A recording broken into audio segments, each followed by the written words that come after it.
Welcome to Galactic Grandmother, Heart to Heart. My name is April, and my special guest today is Andrew Oser, coming to us from Mount Shasta, California. Andrew is a graduate of Princeton University. He's an author, a life coach, and he owns retreats in Mount Shasta, where he leads spiritual retreats and sacred site tours. Welcome, Andrew.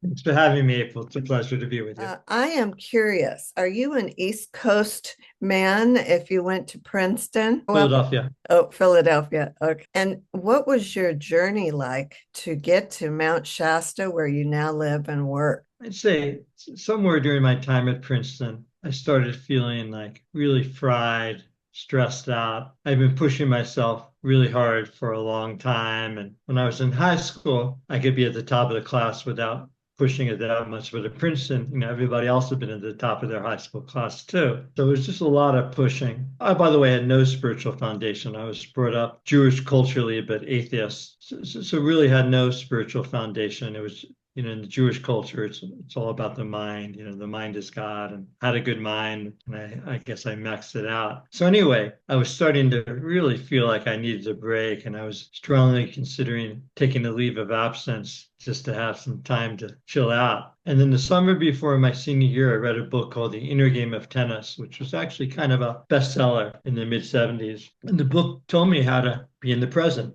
on the tennis court through intensive focus on the ball and letting go of attachment to results. And I started having beautiful experiences. The author used the term peak experience, which is from Maslow. And peak experience is just being in a state where you just feel like you're just so present. You have Mm-hmm. no fear about results. You just instinctively always know where the other person's going to hit the ball, and you're there before he hits it. And you're just kind of in this flow state, in the zone.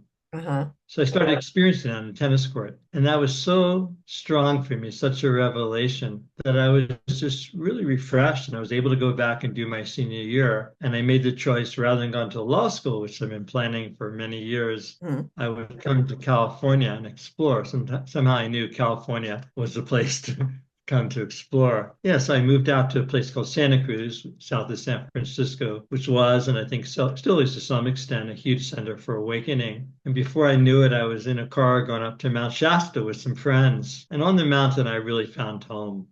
From the first time I came to the mountain, I just felt a sense of coming home to myself, coming I back. love that. I love That it. was fun. So I started coming up a lot. It was about 6 hour drive from Santa Cruz. And when you're in your early 20s, getting in the car and driving 6 hours is not a big deal.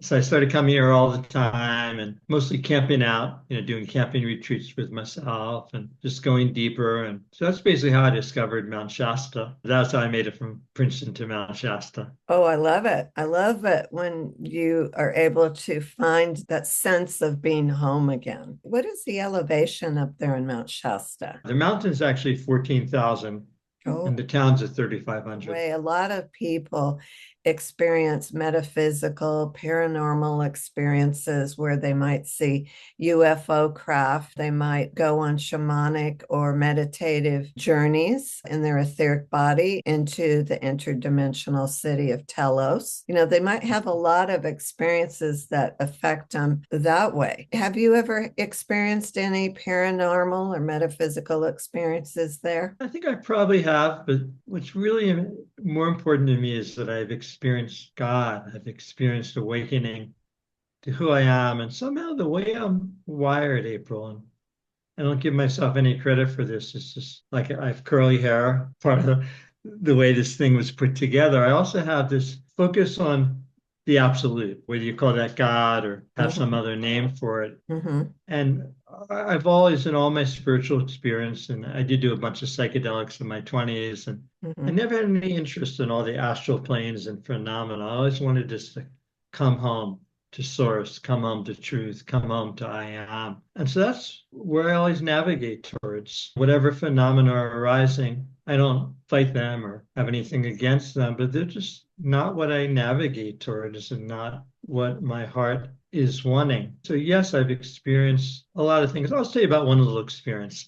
And to tell you the truth, I felt like for a while I was maybe a little too anti-phenomena since, yeah, I mean, what I've realized is phenomena can be a doorway and can be an inspiration. Like, someone who's experiencing whatever spiritual phenomena, it can really inspire them to deepen their practice. But it can also be a massive distraction. People Right. can make a religion, a Yes. destination out of the phenomena, which keeps them from really finding their way home. So, I think I may have been a little bit too tilted anti-phenomena, but recently a phenomenon is coming to me, and I do have a strong connection with Saint Germain. And over the last few months, sometimes when I'm really just in my heart, and sometimes when I'm focused on Saint Germain, sometimes just when I'm feeling I am just present, I see a purple cloud coming over the summit and coming towards me. And usually there's maybe 8, 10, 12 clouds that come consecutively and move towards me. And sometimes they even like stop above me and just like hover Mhm. above. And there is a good feeling that comes with that. I feel like that's just kind of an affirmation or reflection from God that my heart's in the right place. So I have been experiencing that phenomena recently, and I can't deny it. And it does feel good. It's like a good affirmation. I would love to hear more about Saint Germain because I've heard he is a master being that is known to be at Mount Shasta, probably among other places, but I really don't know anything about him. Sure. Well, first of all, Saint Germain's an historical being. He's not a legend. He was the count, like a nobleman Mhm. of the Saint-Germain region of France in the 18th century. And he's written about in different contemporary books and journals, like, for example, Casanova, who's also an historical figure, not a legend. So anyway, Saint-Germain and Casanova were friends, and Oh. Casanova wrote in his diaries, which still exist, have been preserved, about his meetings with Saint-Germain. And Saint-Germain was called the Wonder Man of Europe. He used to pop up seemingly out of nowhere at different royal courts. And he Oh. was an alchemist. He could take a piece of wood in his hand and change it to gold. And he was Wow. also a prophet. He could see the future. So he became a trusted advisor and confidant to many great leaders, including Napoleon, King Louis XVI, Tsarina Catherine, because of his presence and his powers. And it's also said he worked on the inner level with Thomas Jefferson and George Washington, Ben Franklin, the founding fathers of the US. It's said that he basically planted the seed of the idea of a nation based upon the highest values known to mankind in these men and really inspired him. I think you could almost say, if you wanted to, that the Declaration of Independence was a channeling that Thomas Jefferson did from Saint Germain, if you wanted to look at it that way. Wow. And there's also a story. The first part of the story is history, the second part is legend. So the history part is in my hometown of Philadelphia in 1776, there was a convention to decide whether to declare independence from Great Britain or not. And it was a very momentous decision since everybody knew if they declared independence, there'd be a big war. And Mhm. they and everybody they loved might die. So they were deadlocked. So that's the history part. And then the legend part is in the middle of the deadlock, this old man appeared out of nowhere on the balcony and he yelled, "Sign it," with such force of authority that everybody signed it. And that was Saint Germain. Whoa. Oh, So you could say Saint Germain is the patron saint or founding father of the United States. And I believe he still is on the job as far as just blessing our government. And you might, depending upon your political persuasion, say we've gone way off track. But I feel like Saint Germain is holding that vision mhm. of America being a nation of freedom and justice and equality. And I hold that vision with Saint Germain. Now, I know people have said they saw visions of him around Mount Shasta. Yeah, a lot of people see or feel Saint Germain. He's very present. As an ascended being, he has the ability to appear anywhere. Right. For whatever reason, Mount Shasta seems to be his home base, and he can definitely be any place on the earth, but this seems to be a place he likes to hang out. Now, you lead tours of sacred sites on the mountain. How did you go about finding those sites? I imagine that there's a special energy in certain areas. Yeah, that's a great question. I would say some of the sites I found on my own and I just felt it. And stuff happens. Like to give you an example, one time I was camping on the mountain, a long time ago. And then in the morning, I was just outside my tent, and this guy comes up to me and says, "I'm getting guidance to take you to Saint Germain Meadow. Are you ready?" That's the kind of stuff that happens on Mount Shasta. Hmm. And I kind of heard of Saint Germain Meadow, but I had no idea where it was. So this guy took me, and it was a place I never could have found on my own. It was kind of in the middle of nowhere. So stuff like that has happened. There was also a teacher named Aurelia Jones, Hmm. who I think you're probably familiar with, and it sounds like you may have read her books about Telos. And she just had a nose for great sights. And when she was alive, her most famous one is Ascension Rock. But then after she died, a little bit after she died, one of her students, he took me and a friend to Ascension Rock, and I just fell in love with it. I've gone there a lot myself and taken people there. So, different ways I found different places over the years. Now, is that Ascension Rock? Is that very high on the mountain? It's about halfway up. It's a little below 7,000, and the Oh. mountain is 14,100. And there were a lot of Indians that lived in that area, correct? Do you see sites where the Indians used to camp? Yeah, recent research has shown there's been a Native American presence for as many as 6,000 years here. And Mount Shasta was considered a sacred mountain by many tribes. Hmm. A couple of things that are kind of unique about Mount Shasta. First of all, it's humongous. It's actually the biggest mountain in North America. It's not the highest, but it's the most massive. It's a huge mountain. And second, it's all by herself. Usually when you have a 14,000-foot mountain, like in Colorado, there's a cluster of 14ers and 13ers and 12s close together. But here, there's nothing of any stature anywhere near it. So the Native Americans saw this humongous mountain all by herself, and they said, that must be the Great Spirit. That must be the creator. So many tribes from all over California and Oregon worshiped Mount Shasta, and they all felt it was too sacred to live on the mountain, so they would live on in the valleys and come here for their sacred rituals. And Hmm. for some of the tribes, one of the rituals was to come here to die. When someone felt like it was their time, it was considered very auspicious just to hike up on the mountain as far as they could and then fast until the body died. That was one of the traditions. Wow. Now, are there petroglyphs on the mountain? Nobody's ever found petroglyphs right on the mountain. It's quite a geographically interesting place up there, starting with the huge lake south of Mount Shasta and then the caverns, the caves from I believe, is that from the lava tubes? And Yeah, Mount Shasta is a volcano. It's dormant. And dormant, of course, doesn't mean extinct. It means it's sleeping, but will most likely erupt at some point. So pretty much everything was formed by volcanic activity over millions of years here, including the lakes. Although Shasta Lake is actually a man-made lake formed by a dam on the Sacramento River. So how long have you been leading tours up there and exploring the area? sure. I led some as far back as the 80s when I was first coming here. And then I started leading full time when I moved here in 2006. And what would you say is the most popular place that tourists want to go see? Well, the most popular spiritual destination is definitely Panther Meadow. Yeah. Panther Meadow is a beautiful alpine meadow that's, I guess, a little below 8,000 feet. And there's a spring there that to some of the Native American tribes is the most sacred place. So that's definitely the most popular spiritual destination.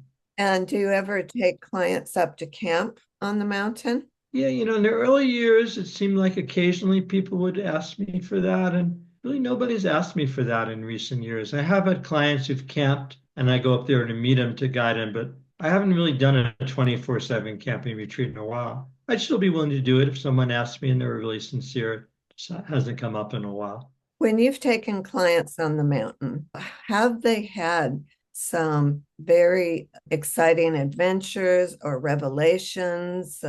How have those retreats affected your clients? Well, I'd say most profoundly in terms of people awakening out of the dream of identifying as some separate self into the reality of I am the one self, really coming home to themselves and waking up out of the dream of separation. I mean, to me, that's the ultimate destination in this human journey. And I find Mount Shasta in general and the sacred sites in particular, they're an accelerator for that and an amplifier of the presence. So that's really been the most profound. And that's so important. That's the important work, I think, right there is assisting people to really discover their own divine beingness. You've said I am several times, and I know that there's an I am, what would you call it, spiritual group in Mount Shasta? Yeah, so what happened was during the 1920s, there was a man named Guy Ballard who was hiking on the mountain.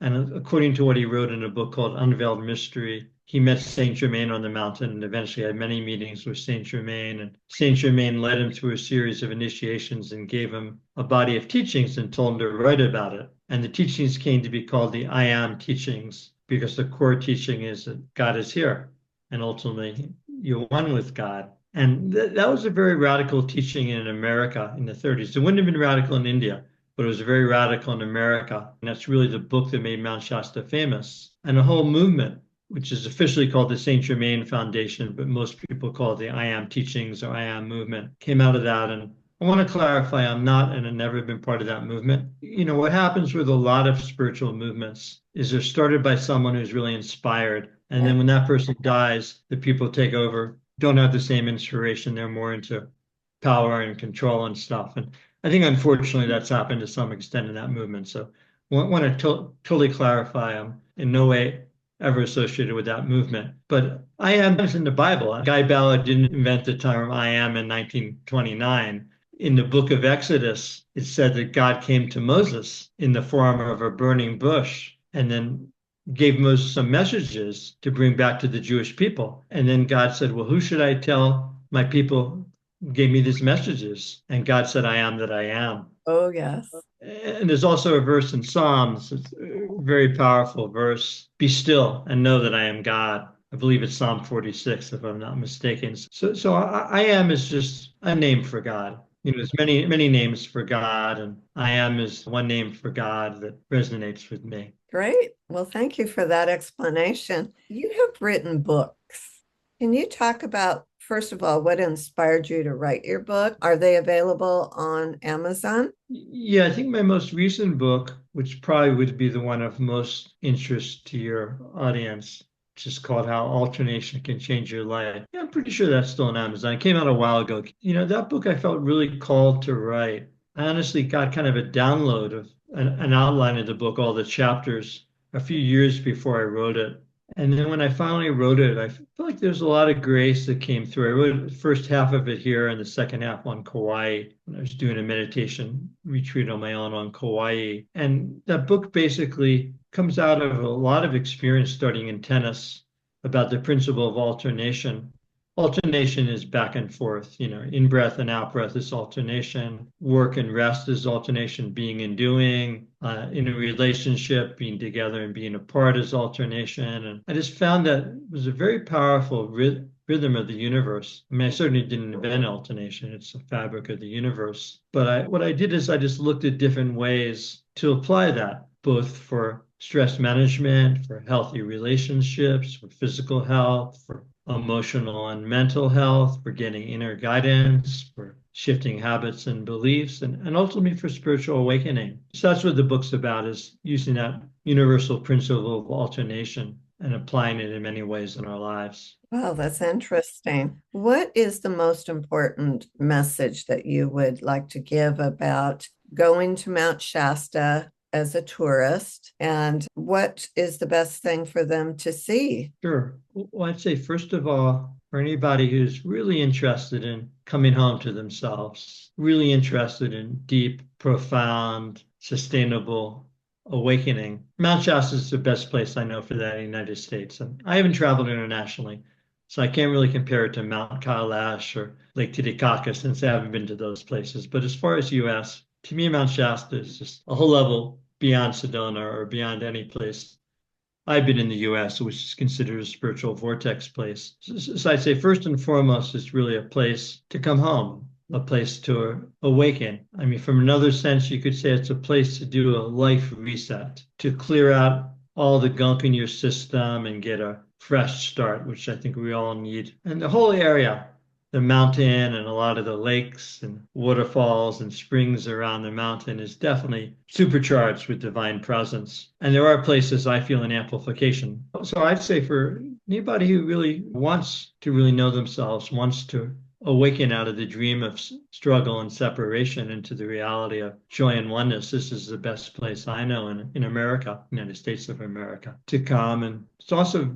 physically very, very beautiful, and it's relatively inexpensive. This is not a glitzy five-star mountain resort like Aspen or Lake Tahoe. This is like a humble mountain village. So it's very reasonable as far as lodging and restaurants. And of course, if you're a camper, you can camp for free in a lot of amazing places. And so this is really a great place to come. So anybody wants to accelerate their journey of awakening and getting free. Now, you get quite a bit of snow there in the winter. So, would you suggest a time of the year that would be best? Yeah, what I like to say, April, is that every season has its gifts.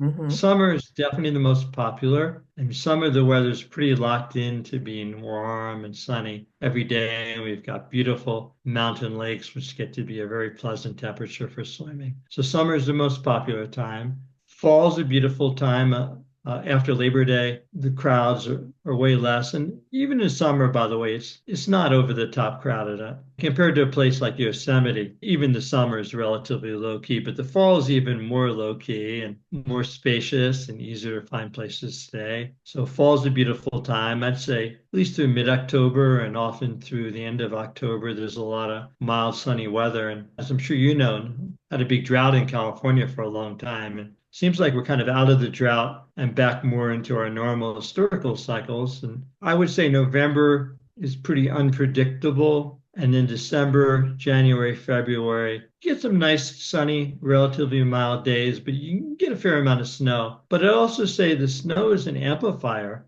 Snow is billions of crystals, and crystals amplify the energy and the presence. And also, it's very quiet. The animals are hibernating. There's not too many people, and winter is a great time for deep retreat. And what I tell people is, as long as you're dressed right, it's very magical to be on the mountain in the winter. And then the spring, starting to warm up, the snow's starting to melt, some flowers are starting to come out, and there's the energy, the spring equinox, Easter energy of renewal and resurrection. It's really beautiful. So there's no bad time to come to Mount Shasta. Two of my favorite things are swimming in Lake Siskiyou and the blackberries. I love the blackberries in Mount Shasta. Those are both summer things for sure. Yeah. I'm more of a summer person, warm weather person. I really appreciate your time and I appreciate sharing your wisdom and knowledge about Mount Shasta. Just let my audience know if they would like to come up and experience a tour or retreat with you. What's the best way to get in contact with you? Well, people are welcome to check my website, which is Mount, shastaretreat.net. So it's Mount shastaretreat.net. People are welcome to pick up the phone and call me if they want to. And it does have my contact information, of course, on the website too. Thanks Great. for asking. It's been nice to chat with you. Thank you so much. Thank you. Have a nice rest of your day. You too. Bye.